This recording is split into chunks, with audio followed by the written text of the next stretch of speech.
and welcome to a brand new episode of the Daily Debate. Today we have a very special episode because we'll be speaking today about the long-standing ties between Egypt and India. Two great nations, two great civilizations, and we'll be speaking more about strengthening the ties that have been going on for the past thousands of years between the two great nations and the two great civilizations. And I'm honored to be having with me today the ambassador of India to Egypt, Mr. Ambassador Sanjay Bhattacharya, the ambassador of India to Egypt, to be speaking more about strengthening the ties and relations on the political, the economic and the cultural levels between Egypt and India in the upcoming years. More specifically, as we did see strengthening of ties between Egypt and India under the tenure of President Abdel Fattah al-Sisi, and more specifically following the visit of Foreign Minister Sameh Shoukry to India and his meeting with the Indian Foreign Minister, his Indian counterpart, and the Indian Prime Minister Narendra Modi. Today we'll be starting with the Egyptian-Jordanian ties and relations and the meetings of Foreign Minister Sameh Shoukry with his Jordanian counterpart. Foreign Minister Sameh Shoukry met on Sunday with the Jordanian counterpart Ayman al-Safadi for discussions on the escalation of tensions along the Israel-Gaza border that saw the Israeli military kill 16 Palestinian protesters at the weekend. On Friday, Israeli military snipers opened fire on the Palestinians protesting along the border as part of the annual Land Day demonstrations against the Israeli settlements. In a press conference in Cairo after the meeting, Shoukry said that he and al-Safadi were working on a solution for the Palestinians while seeking to protect their human rights. He also demanded that the international community take responsibility for improving the Palestinian situation. Al-Safadi said that Jordan rejects the Israeli escalation in Gaza, adding that there are no signs of a just peace settlement being near at hand. However, he said that the coordination on the part of the Arab nations continued to help the Palestinians in demanding their rights. Shoukry said that he and al-Safadi had also discussed the issue of the Egyptian workers in Jordan, as well as the other challenges facing the region. Preparations for the upcoming Arab summit in Riyadh were also discussed, with the war on terrorism high on the agenda. The Jordanian foreign minister said that he had discussed the situation in Syria with Foreign Minister Sameh Shoukry, expressing his hopes for a political solution and his sorrow for the situation in eastern Ghouta in Syria. And I'm honored to be having with me over the phone Ambassador Nabil Badr, the former Assistant Foreign Minister. Mr. Ambassador, thank you very much for being with us today on the Daily Debate. Oh, thank you. If you can give us more details on the topics which were discussed between Foreign Minister Sameh Shoukry and the Jordanian counterpart Ayman al-Safadi. I'd like to say at the beginning that, as you know, both Egypt and Jordan enjoy, if I might put it that way, special context, relationships, if you like, with Gaza Strip and with the West Bank as well. That, in a way, extends to Jerusalem. Jordan has always demonstrated its special interest in Jerusalem, in the sense that, of course, it is a Palestinian issue, an Islamic issue, an international issue. But as we all remember, in 1967, the Israeli occupation started, and before that, there was a Jordanian authority ruling over the West Bank and Jerusalem as well.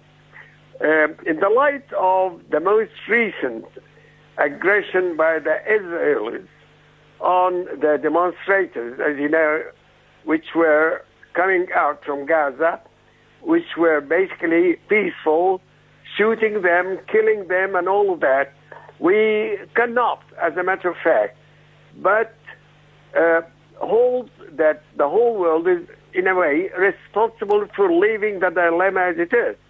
That takes us, as everybody knows, to the session of the Security Council, which was regrettably unable to issue a resolution asking for an investigation in the incidents of that aggression, the circumstances and the outcome, as you know.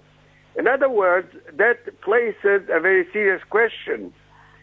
Number one, is the international organization, as it is, in a position, whilst being under the United States veto, domination, and upholding strictly to the Israeli interests and doings, to issue anything which gives even the slightest hope to the Palestinians, or, if I might extend that, to other issues as well, which do demonstrate not only legitimate ambitions by peoples, but legitimate cases which touch upon the human race, peace and security in the whole world. That's a big question. Yes, Mr. Ambassador, do you think that this means that Egypt and Jordan have the same views regarding the regional issues and crises?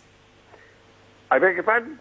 Do you believe that Egypt and Jordan have the same views regarding the issues that the region is facing?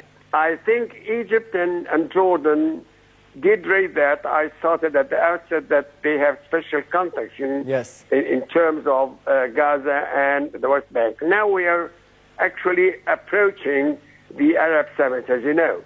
Now we are in the shade of that very pitiful situation which took place in the Security Council. Number three, we are in a position where there's a sort of an intimate sort of dialogue heading at the summit, number one. Number two, at actually placing that issue internationally in a more favorable circumstance.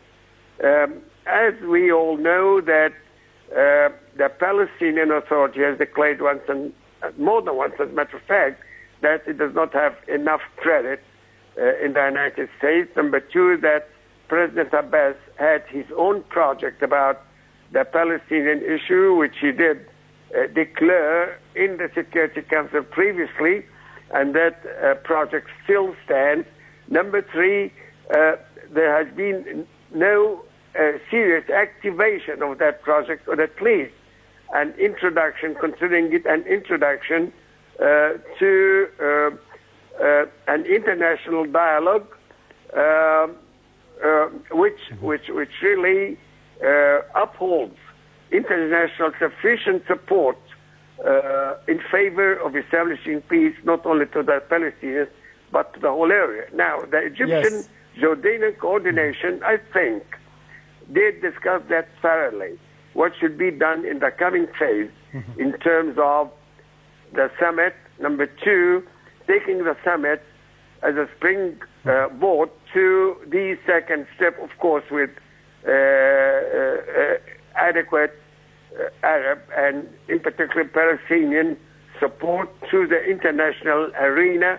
Yes, Ambassador Nabil Badr, the former Assistant Foreign Minister, thank you very much for being with us today on the Daily Debate to be speaking more about the Egyptian-Jordanian ties and to be returning to the main topic of the Daily Debate for tonight, a very special episode to be speaking more about the ties between Egypt and India, how to be strengthening those ties which have been standing for thousands of years on the political, the economic and the cultural levels. So stay tuned.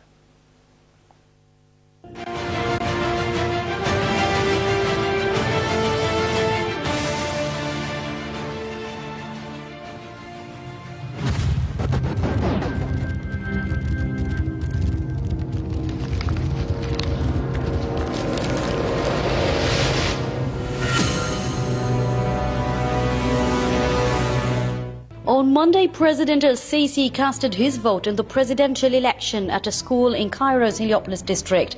Al-Sisi was keen on greeting voters in the polling station. Presidential candidate Abdel Fattah al-Sisi inspected on Monday the voting process on the first day of presidential elections from the operation room of his electoral campaign. Egyptians started on Monday to vote in the 2018 presidential elections. A high turnout was reported as the polling stations opened their doors. President Abdel Fattah al-Sisi praised on Wednesday the Egyptian people for their huge turnout in the presidential elections. President Al-Sisi said that the image of the Egyptian people in front of the polling stations proves that Egypt is a great country. Earlier on the third day of voting in the presidential election, citizens from all governorates across the country headed to the polling stations to choose their next president. President Abdel Fattah al-Sisi met on Thursday with visiting Chief of Staff of the Pakistani Armed Forces Lieutenant General Zubair Mahmood Hayat.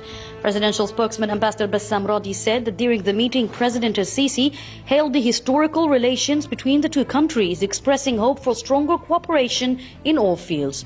The President also expressed keenness on continuing consultations between the two countries on regional issues of mutual concern, on top of which is the battle against terrorism, noting that terrorism is the main challenge facing the two nations.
تقدم مصر شهداء للحفاظ على أرضها.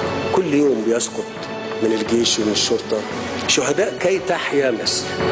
حالفين بعون الله طول ما احنا فينا الروح، يا بلدنا في لبنان ومعانا فين ما نروح. فابني مش خسارة فيكم، مش خسارة في مصر. طول ما احنا فينا الروح، يا بلدنا في لبنان ومعانا فين ما نروح. كنت بتمنى يكون عمره أطول ويفادي مصر أكتر.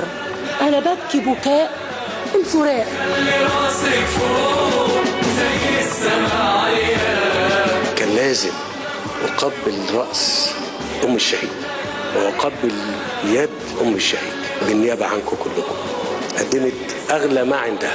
يا بلادي يا بلادي تعالينا يا بلادي نهديك يا بلادي ونعيش يا بلادي. مفيش حد يقدر يهزم أمة بتتعامل بقيم أخلاقية شريفة في وقت عز فيه الشر. يا بلادي بالعز والإصرار لنا رب ينصرنا. ابني فخر ليكم وانتوا كلكم فخر لمصر. طول ما احنا فينا الروح، يا بلدنا في لبنان ومعانا فين ما نروح. تحيا مصر. إن رسالة الإسلام قد أرسل قواعد التعايش السلمي بين مختلف الأديان والأعراق. هذا الدين مرتبط بالأديان السماوية برباط عضوي لا ينفصل. الإنسان الشرقي بطبيعته متدين، يحب الدين لأنه يعمق الصلة الشخصية بينه وبين الله. في الوجود اللي احنا فيه كله مش لوحدينا ومش ممكن هنبقى لوحدينا. إن مشيئة الله قضت أن يخلق الناس مختلفين حتى في بصمات أصابعهم. يقول القرآن: ولو شاء ربك لجعل الناس أمة واحدة ولا يزالون مختلفين. وحرية العقيدة مكفولة في القرآن بنص صريح. واحنا أوصياء على عقول بعض، على اختيارات بعض، في الدين بالذات لا بقى. لا إكراه في الدين، لا إكراه في الدين. حرية الإنسان وحرية الإيمان والاعتقاد تقف عند حدود حريات الآخرين. المسلم الذي يؤذي أهل الكتاب تبرأ الله ورسوله منه في الدنيا والآخرة.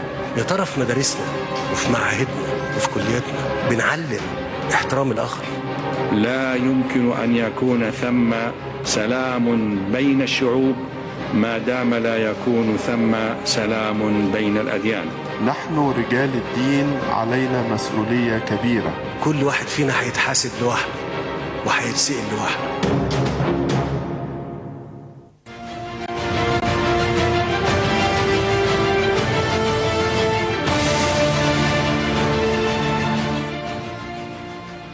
Welcome back. You're still watching the Daily Debate. Before the break, we had a report about the presidential activities in the past week for President Abdel Fattah al-Sisi. In the past week, we witnessed as well the presidential elections being held inside of Egypt on the 26th, the 27th, and the 28th of March, Monday, Tuesday, and Wednesday. To be anticipating the results on Monday, tomorrow at 3 p.m. here in Cairo, to be knowing the results of the presidential elections, which gathered the incumbent President Abdel Fattah al-Sisi and Mustafa Musa, the head of Al-Ghad party. To be speaking more about the Indian-Egyptian relations, and more specifically under the tenure of President Abdel Fattah al-Sisi in the past 4 years, I'm honored to be having with me today the Ambassador of India to Egypt, Mr. Sanjay Bhattacharya, the Ambassador of India to Egypt. Thank you very much, Your Excellency, for being with us today on the Daily Debate. Delighted to be here. If we can have your overall evaluation of the Egyptian-Indian relations at the beginning, how do you see them over thousands of years? Well, I would say that our relations have always been outstanding.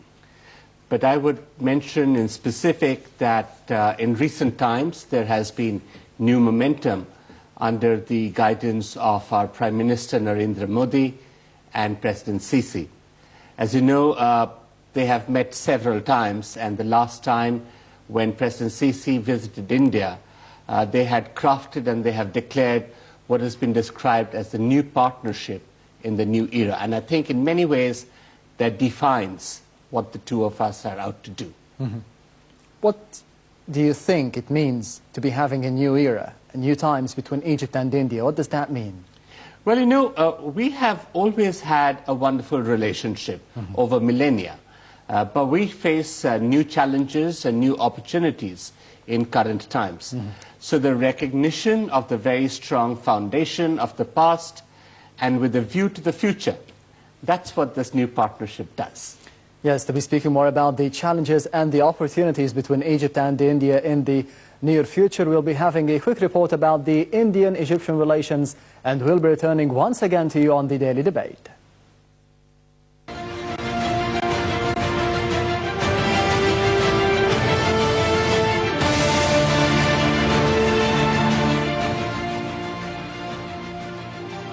Egypt and India, two of the world's oldest civilizations, have enjoyed a history of close contact from ancient times. Historically, Egypt and India have been bound by a strong and close friendship that extended to different realms through cultural exchange and trade. The struggle of both nations for freedom and independence in the 20th century had strengthened bilateral relations even further to realize common goals for both peoples.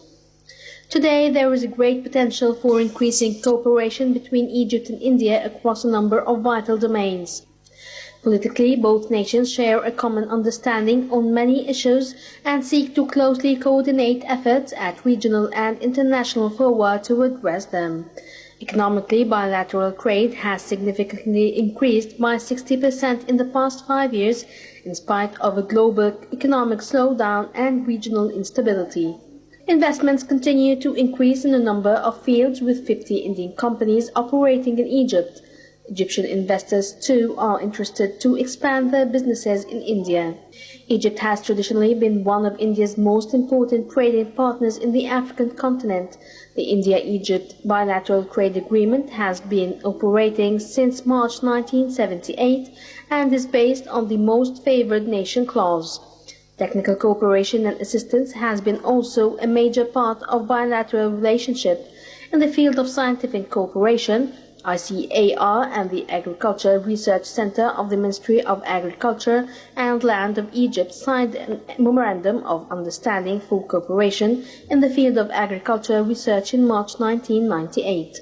Moreover, the Pan-African E-Network project, one of the flagship programs of the Indian government to strengthen ties with Africa, has been operational through an e-learning center since July 2009 at Alexandria University.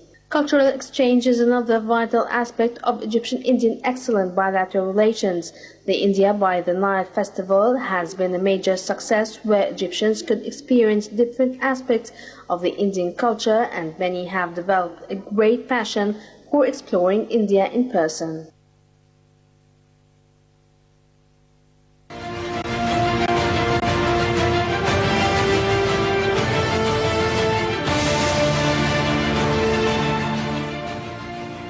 Welcome back. You're still watching the Daily Debate, and to be speaking more about the Indian-Egyptian relations, I'm honored to be having with me today Mr. Ambassador Sanjay Bhattacharya, the Indian Ambassador to Egypt. Mr. Ambassador, if we can speak about the cultural exchange and the trade exchange between Egypt and India, how do you see them in the past years? I would say that we've seen progressive improvement on all fronts. What the new partnership had done was to put our relationship into three broad categories: the political security, the economic, and the cultural. And we've been very satisfied with the progress that has happened. Yes. The political front, how deep are the ties between Egypt and India on that front, in your opinion? Very deep, I would say, because they're based on a mutuality of interests and very strong cooperation. And what it does is it is aimed at seeking mutual benefit for our people, as well as bringing changes in the world around us. So we are both very significant players and actors on regional and multilateral issues. Yeah, speaking about the regional and the challenges that we can face in the region and the world, how do you think Egypt and India have the same views or different views regarding those issues? I think as two separate countries and civilizations, it is natural that we would see eye to eye on several issues, particularly given the background and the basis on which our nations were created and the kind of aspirations that our people have. And at the same time, given that we live in a very complex world with different facets in our regions, there would be certain features that stand out. But what we've seen throughout time is that India and Egypt have actually collaborated from the time that we became independent several decades ago. We were at the forefront of leading the march against colonialism. We gave birth to NAM, to South-South cooperation, and these were some of the wonderful achievements of the past. If we look at it today, I think, as we were discussing earlier, the challenges and opportunities are somewhat different in this particular era, in this particular century. But we have combined forces again to have a just representation in multilateral organizations, whether it is bodies such as the UN or the international financial institutions, also to see how we can cooperate with some of the challenges that we face on, say, terrorism or on climate change, and how we can bring about our synergies on trade and development. Yes, if we can speak specifically about the crisis that we have seen in the region, in Syria, in Yemen, in Libya, do you think that Egypt and India have the chance to be unifying efforts to be bringing peace to those nations? Oh, absolutely. You know, at the very outset, it must be recognized that India and Egypt are two nations that represent moderate ideology. Yes. What we face today is this extremism, which is often very dangerous. So we are not just moderate identities, we have a plural state that we believe in, and this gives us the opportunity to actually have very good and cordial relations with all the countries around. And that becomes a very important factor when you are to look at conflict resolution or peacemaking. If you take the very simple example of what's something that's really alive today of Palestine, and I think, as you know, Egypt has always been at the forefront of the Arab peace initiative. Yes. Egypt has always taken a very considered view towards a fair and reasonable settlement. What is also true equally is that right from the beginning of the Palestinian movement, India has always been with the Palestinian cause, whether it is from the times of Arafat or to the recent times with Mahmoud Abbas. My Prime Minister Modi paid a very historic visit to Palestine not very long ago, and he was recognized for his contribution not only to the political idea of that Palestine and Palestinians wanted, but also towards highlighting the need for economic development, for capacity building of the Palestinians, and finally for bringing all the final status issues on the table. Because I think sometimes what often happens when we are very close to it, and I see that here, is that we get waylaid by one issue or the other. But it is important, and from the Palestinian perspective, this has always been the case, that it is very important to highlight and recognize and focus on all the final status issues. And I think that's something that India and Palestine have always been working very, very closely together. Mr. Ambassador, you've also mentioned terrorism, combating terrorism in Egypt and India. How do you think Egypt and India can be collaborating to be fighting such a phenomenon that is going through the whole world? Well, you know, the essence of this comes about because of a sense of radicalism that we see in this part of the world. And so it leads to violence and terrorism. But let it be known that terrorism is not something that is unique to this part of the world. Terrorism is something that is manifest and seen across the globe. In our own part of the world, in India, we face what is known as cross-border terrorism, because this is terrorism that is state-sponsored by a neighbor of ours who infiltrates terrorists into our country. Even today, there were 3 separate incidents in which 12 terrorists were killed and 3 of our soldiers lost their lives. So this is something I think we have the same scenario here.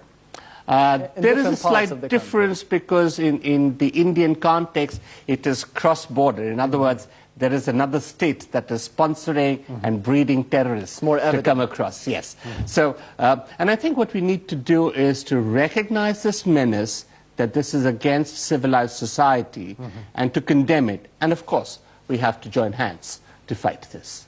Yes, if we can speak more about the visit of Foreign Minister Sameh Shoukry, we did see strengthening of ties between Egypt and India under the tenure of President Abdel Fattah al-Sisi, but more specifically, if we can focus on the visit of Foreign Minister Sameh Shoukry, how did he see it and the importance of it? I would say Foreign Minister had an excellent visit. It was a very well-rounded visit. It was for the Intergovernmental Joint Commission.